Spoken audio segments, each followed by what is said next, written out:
So am I the only one who finds it odd that last year we had Violent Night and this year we have Silent Night? I don't know, I just kind of found that funny. Oh well. So Silent Night was directed by John Woo and it stars Joel Kinnaman as a man who, about a year prior, around Christmas time, his son was killed by gang violence, and then his vocal cords were damaged. So he's been trying to plan his revenge for about a year now. And around Christmas time the following year, he decides to exact his revenge and basically kill a bunch of bad guys. So this was a movie that I was kind of looking forward to because first off, John Woo. John Woo hasn't made a movie in America in over 20 years. I believe his last movie was Paycheck, starring Ben Affleck. But I was also kind of interested because the movie itself is supposed to have no dialogue in it whatsoever, so I was kind of curious to see how that movie played out and how it did that. The trailers themselves didn't really convince me too much. I remember seeing the trailer for Violent Night last year because that movie kind of also was very violent and also takes place around Christmas. But that movie had a much more engaging trailer and much more surprising spin on its premise. But Silent Nights, it's kind of interesting, but I'll kind of get into it later. And honestly, I was incredibly bored by this movie. This movie is not interesting. It is not fun. It is not interesting. It's not even serviceable, if I'm being honest. So let's talk about things that are fine. First off, Joel Kinnaman tries. I think he is the best part about this movie. He's very sympathetic. You can definitely tell what he's thinking and what he's feeling despite not saying anything. And also, the movie can get by for the most part with very minimal dialogue, but then again, pretty much the entire last act is pretty much almost nothing but action, so that kind of helps. So the minimal dialogue doesn't doesn't help it so much, but doesn't hurt it either.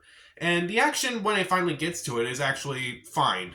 But that's the word. It's fine. Thinking back on it, a lot of the action is just not particularly memorable.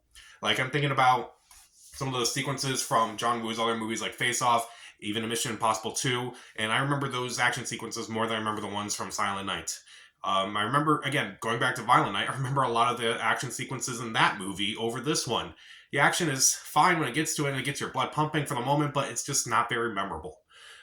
Meanwhile, let's talk about that gimmick for a minute, because the movie, for the most part, is supposed to be like, okay, we're going to make this movie and we're not going to have any dialogue in it whatsoever. Okay, fine. However, there are a few issues with this.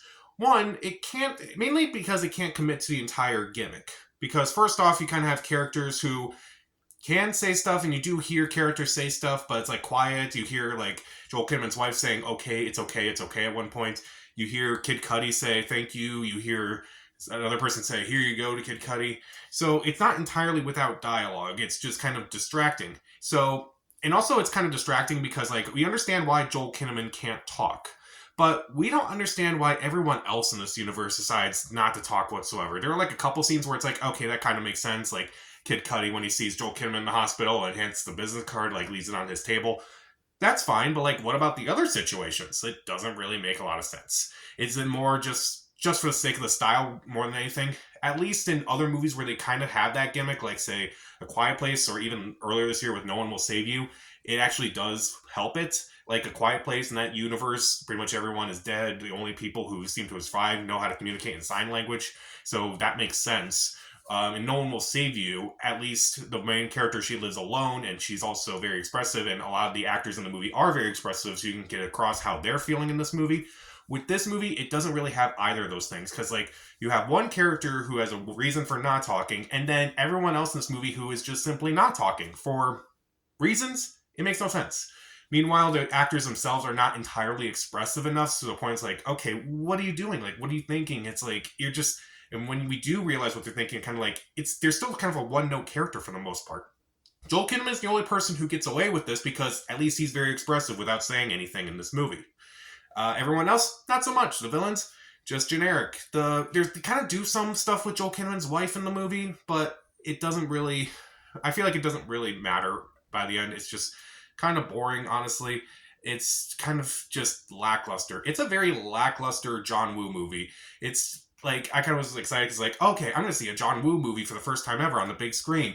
And a lot of his tropes are just kind of gone from this movie. It's like, this is the movie he wants to take himself seriously with. And I just felt like it took itself way too seriously.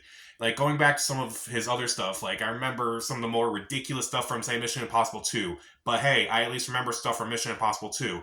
I remember the final climactic fight in Face Off. I remember the opening scene of Face Off. I remember like the fight in the prison in Face Off. I'm not gonna remember anything from this movie if I'm being honest. Like almost everything about this movie is just forgettable and boring, and it's just not really great. It's not really a fun time. It's not really energetic. It's just kind of it's an experiment. It's an interesting experiment, but I feel like it could have been better.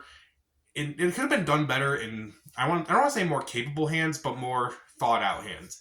Like don't get me wrong, John Woo is he's been at it for several years. He's been directing movies since before I was even born, but this movie is just not really up to what I think it should have been. It should have been fun. It should have taken it didn't have to take itself way too seriously. It should have been inventive. It should have been engaging. The action should have been great, and I think it should have committed to the gimmick a lot more than just simply like hearing characters in the background saying some stuff, which kind of pulls it away from the whole gimmick of them not talking.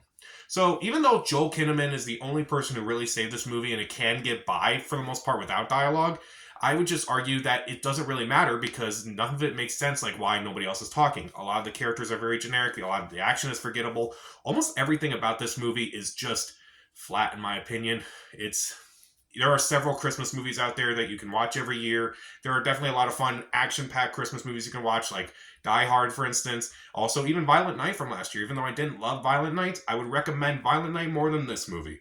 I want to give this stream it, but like honestly, you could skip this movie. I'll give it 1 out of 4 stars. Skip it. I'm not mad. I'm just disappointed. So, what did you think of Silent Night? And also, what's your favorite John Woo movie? Comment down below. Subscribe to the channel. This is Pat. Stay safe.